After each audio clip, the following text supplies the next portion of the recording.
ഇന്നു നാം കേൾക്കുവാൻ പോകുന്ന തിരുവചനം മർക്കോസ് എഴുതിയ സുവിശേഷം 12-ാം അധ്യായം 1 മുതൽ 44 വരെയുള്ള വചനങ്ങൾ. മർക്കോസ് എഴുതിയ സുവിശേഷം 12-ാം അധ്യായം 1 മുതൽ 44 വരെയുള്ള വചനങ്ങൾ.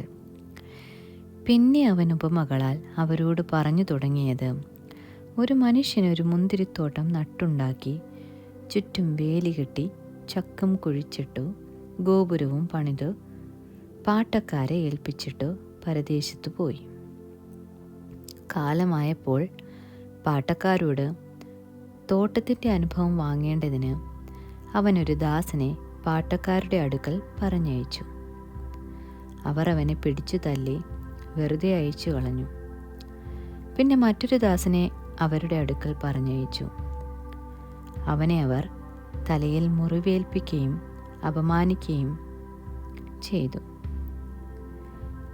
അവൻ മറ്റൊരുവനെ പറഞ്ഞയച്ചു. അവനെ അവർ കൊന്നു. മറ്റു പലരെയും ചിലരെ അടിക്കുകയും ചിലരെ കൊല്ലുകയും ചെയ്തു. അവൻ ഇനി ഒരു പ്രിയ മകൻ ഉണ്ടായിരുന്നു. എൻ്റെ മകനെ അവർ ശങ്കിക്കുമെന്ന് പറഞ്ഞ് ഒടുവിൽ അവനെ അവരുടെ അടുക്കൽ പറഞ്ഞയച്ചു. ആ പാട്ടക്കാരോ, ഇവൻ അവകാശിയാകുന്നു, വരുവിൻ, നാം ഇവനെ കൊല്ലുക, എന്നാൽ അവകാശം നമുക്കായിത്തീരും എന്നു തമ്മിൽ പറഞ്ഞു. അവർ അവനെ പിടിച്ചു കൊന്നു തോട്ടത്തിൽ നിന്നെറിഞ്ഞു കളഞ്ഞു. എന്നാൽ തോട്ടത്തിൻ്റെ ഉടയവൻ എന്തു ചെയ്യും? അവൻ വന്ന് ആ പാട്ടക്കാരെ നിഗ്രഹിച്ചു തോട്ടം മറ്റുള്ളവരെ ഏൽപ്പിക്കും. വീട് പണിയുന്നവർ തള്ളിക്കളഞ്ഞ കല്ല് മൂലക്കല്ലായി തീർന്നിരിക്കുന്നു. ഇത് കർത്താവിനാൽ സംഭവിച്ചു, നമ്മുടെ ദൃഷ്ടിയിൽ ആശ്ചര്യവുമായിരിക്കുന്നു എന്ന് തിരുവെഴുത്ത് നിങ്ങൾ വായിച്ചിട്ടില്ലയോ? ഈ ഉപമ തങ്ങളെക്കുറിച്ചാകുന്നു പറഞ്ഞതെന്ന് ഗ്രഹിച്ചിട്ട് അവർ അവനെ പിടിക്കുവാൻ അന്വേഷിച്ചു. എന്നാൽ പുരുഷാരത്തെ ഭയപ്പെട്ട് അവനെ വിട്ടുപോയി. അനന്തരം അവനെ വാക്കിൽ കുടുക്കുവാൻ വേണ്ടി അവർ പരീശന്മാരിലും ഹെരോദ്യരിലും ചിലരെ അവൻ്റെ അടുക്കൽ അയച്ചു. അവർ വന്ന്, ഗുരു, നീ മനുഷ്യരുടെ മുഖം നോക്കാതെ ദൈവത്തിൻ്റെ വഴി നേരായി പഠിപ്പിക്കൊണ്ട് നീ സത്യവാനും ആരെയും ഗണ്യമാക്കാത്തവനും എന്ന് ഞങ്ങൾ അറിയുന്നു. കൈസർക്ക് കരം കൊടുക്കുന്നത് വിഹിതമോ അല്ലയോ? ഞങ്ങൾ കൊടുക്കുകയോ കൊടുക്കാതിരിക്കുകയോ വേണ്ടത് എന്നവനോട് ചോദിച്ചു. അവൻ അവരുടെ കാപട്യം അറിഞ്ഞ്, നിങ്ങൾ എന്നെ പരീക്ഷിക്കുന്നതെന്ത്?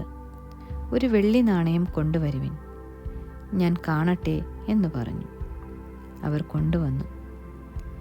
ഈ സ്വരൂപവും മേലെഴുത്തും ആരുടേതെന്ന് അവരോട് ചോദിച്ചതിന് കൈസരുടേത് എന്നവർ പറഞ്ഞു. യേശു അവരോട്, കൈസർക്കുള്ളത് കൈസർക്കും ദൈവത്തിനുള്ളത് ദൈവത്തിനും കൊടുപ്പിൻ എന്ന് പറഞ്ഞു. അവർ അവങ്കൽ വളരെ ആശ്ചര്യപ്പെട്ടു.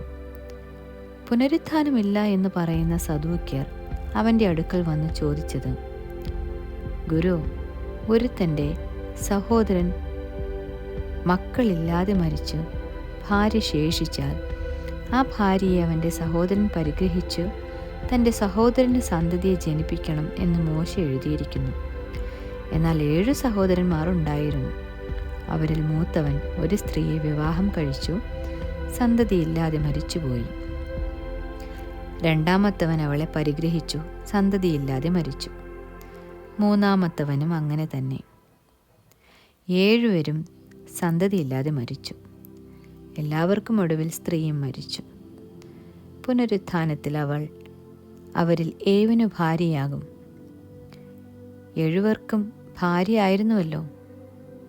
യേശു അവരോട് പറഞ്ഞത്, നിങ്ങൾ തിരുവെഴുത്തുകളെയും ദൈവശക്തിയെയും അറിയായ്ക കൊണ്ടല്ലയോ തെറ്റിപ്പോകുന്നത്? മരിച്ചവരിൽ നിന്ന് ഉയർത്തെഴുന്നേൽക്കുമ്പോൾ വിവാഹം കഴിക്കുകയില്ല, വിവാഹത്തിന് കൊടുക്കുകയുമില്ല. സ്വർഗത്തിലെ ദൂതന്മാരെ പോലെയാകും. എന്നാൽ മരിച്ചവർ ഉയർത്തെഴുന്നേൽക്കുന്നതിനെക്കുറിച്ച് മോശയുടെ പുസ്തകത്തിൽ മുൾപടർപ്പ് ഭാഗത്ത് ദൈവം അവനോട്, ഞാൻ അബ്രഹാമിൻ്റെ ദൈവവും ഇസ്ഹാക്കിൻ്റെ ദൈവവും യാക്കോബിൻ്റെ ദൈവവും എന്ന് അരുളി ചെയ്ത പ്രകാരം വായിച്ചിട്ടില്ലയോ? അവൻ മരിച്ചവരുടെ ദൈവമല്ല, ജീവനുള്ളവരുടെ ദൈവമത്രേ. നിങ്ങൾ വളരെ തെറ്റിപ്പോകുന്നു. ശാസ്ത്രിമാരിൽ ഒരുവൻ അടുത്തു വന്ന് അവർ തമ്മിൽ തർക്കിക്കുന്നത് കേട്ട് അവൻ അവരോട് ഉചിതമായി ഉത്തരം പറഞ്ഞ വിധം ബോധിച്ചിട്ട്, എല്ലാറ്റിലും മുഖ്യ കൽപ്പന ഏത് എന്നവനോട് ചോദിച്ചു. അതിന് യേശു, എല്ലാറ്റിനും മുഖ്യ കൽപ്പനയോ? ഇസ്രായേലേ, കേൾക്ക. നമ്മുടെ ദൈവമായ കർത്താവ് ഏക കർത്താവ്. നിന്റെ ദൈവമായ കർത്താവിനെ നീ പൂർണ്ണ ഹൃദയത്തോടും പൂർണ്ണ ആത്മാവോടും പൂർണ്ണ മനസ്സോടും പൂർണ്ണ ശക്തിയോടും കൂടി സ്നേഹിക്കണം എന്നാകുന്നു.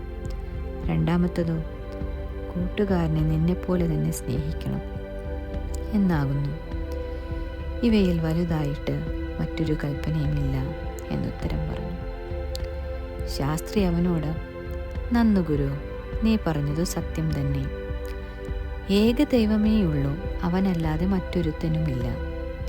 അവനെ പൂർണ്ണ ഹൃദയത്തോടും പൂർണ്ണ മനസ്സോടും പൂർണ്ണ ശക്തിയോടും കൂടി സ്നേഹിക്കുന്നതും തന്നെപ്പോലെ കൂട്ടുകാരനെ സ്നേഹിക്കുന്നതും സകല സർവാംഗ ഹോമങ്ങളെക്കാളും യാഗങ്ങളെക്കാളും സാരമേറിയതു തന്നെ എന്ന് പറഞ്ഞു. അവൻ ബുദ്ധിയോടെ ഉത്തരം പറഞ്ഞു എന്ന് യേശു കണ്ടിട്ട്, നീ ദൈവരാജ്യത്തോട് അകന്നവനല്ല എന്ന് പറഞ്ഞു. അതിൻ്റെ ശേഷം അവനോട് ആരും ഒന്നും ചോദിപ്പാൻ തുനിഞ്ഞില്ല. യേശു ദേവാലയത്തിൽ ഉപദേശിച്ചു കൊണ്ടിരിക്കുമ്പോൾ പറഞ്ഞത്, ക്രിസ്തു ദാവീദിൻ്റെ പുത്രനെന്ന് ശാസ്ത്രിമാർ പറയുന്നത് എങ്ങനെ? കർത്താവ് എൻ്റെ കർത്താവിനോട്, ഞാൻ നിന്റെ ശത്രുക്കളെ നിന്റെ പാദപീഠമാക്കുവോളം എൻ്റെ വലത്തുഭാഗത്തിരിക്കുക എന്നരുളി ചെയ്തു എന്ന് ദാവീദ് താൻ പരിശുദ്ധാത്മാവിലായി പറയുന്നു. ദാവീദ് തന്നെ അവനെ കർത്താവെന്ന് പറയുന്നുവല്ലോ, പിന്നെ അവൻ്റെ പുത്രനാകുന്നത് എങ്ങനെ? എന്നാൽ വലിയ പുരുഷാരം അവൻ്റെ വചനം സന്തോഷത്തോടെ കേട്ടുകൊണ്ടിരുന്നു. അവൻ തൻ്റെ ഉപദേശത്തിൽ അവരോട്, അങ്കികളോടെ നടക്കുന്നതും അങ്ങാടിയിൽ വന്ദനവും പള്ളിയിൽ മുഖ്യാസനവും അത്താഴത്തിൽ പ്രധാന സ്ഥലവും ഇച്ഛിക്കുന്ന ശാസ്ത്രിമാരെ സൂക്ഷിച്ചുകൊള്ളുവിൻ. അവർ വിധവമാരുടെ വീടുകളെ വിഴുങ്ങുകയും ഉപായത്താൽ നീണ്ട പ്രാർത്ഥന കഴിക്കുകയും ചെയ്യുന്നു. അവർക്ക് ഏറ്റവും വലിയ ശിക്ഷാവിധി വരും എന്ന് പറഞ്ഞു. പിന്നെ യേശു ശ്രീഭണ്ഡാരത്തിന് നേരെ ഇരിക്കുമ്പോൾ പുരുഷാരം ഭണ്ഡാരത്തിൽ പണമിടുന്നത് നോക്കിക്കൊണ്ടിരുന്നു. ധനവാന്മാർ പലരും വളരെ ഇട്ടു. ദരിദ്രയായ ഒരു വിധവ വന്ന് 1 പൈസയ്ക്ക് ശരിയായ 2 കാശിട്ടു. അപ്പോൾ അവൻ ശിഷ്യന്മാരെ അടുക്കൽ വിളിച്ച്, ഭണ്ഡാരത്തിലിട്ട എല്ലാവരെക്കാളും ഈ ദരിദ്രയായ വിധവ അധികമിട്ടിരിക്കുന്നു എന്ന് ഞാൻ സത്യമായി നിങ്ങളോട് പറയുന്നു. എല്ലാവരും തങ്ങളുടെ സമൃദ്ധിയിൽ നിന്നിട്ടു, ഇവളോ തൻ്റെ ഇല്ലായ്മയിൽ നിന്ന് തനിക്കുള്ളതൊക്കെയും തൻ്റെ ഉപജീവനം മുഴുവനും ഇട്ടു എന്നവരോട് പറഞ്ഞു. ആമേൻ.